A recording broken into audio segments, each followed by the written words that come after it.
Isa sa mga pinoblema natin ay pagkakaroon ng cancer. Isa ito sa mga medyo napakahirap na problema, lalo na sa ating modernong sibilisasyon. Ano ba ang cancer? Ito ang tinatawag natin mga bungkol na lumalabas sa ating katawan. Minsan nagagaling sa loob o di kaya sa labas na ating balat. Ang cancer ay pwede nating maiwasan sa tamang pagkain ng mga pinagsama-samang mga pagkain na mayaman sa vitamin E, sa antioxidants, sa selenium ay makikita sa broccoli. Ang gulay ng broccoli ay mataas ang kanyang antioxidants, ang kanyang lutein na pwede magpasigla ng ating immune system maliban sa ating puso pati na ang ating bloodstream.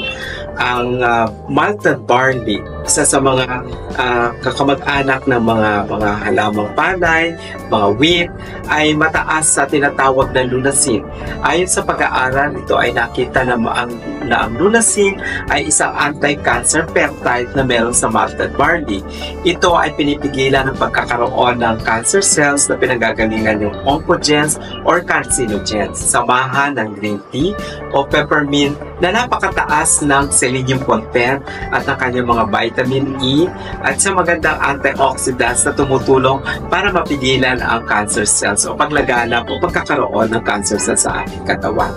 Pwedeng maiwasan ang pagkakaroon ng mga bukol sa ating katawan na dahilan para tayo ay magkaroon ng cancer. Nasa tamang pagtrato at pinagsama-samang synergistic effect, may laban tayo sa cancer at ito ay nasa pinagsama-sama at tamang mga herbs and berries na nasa algae juice.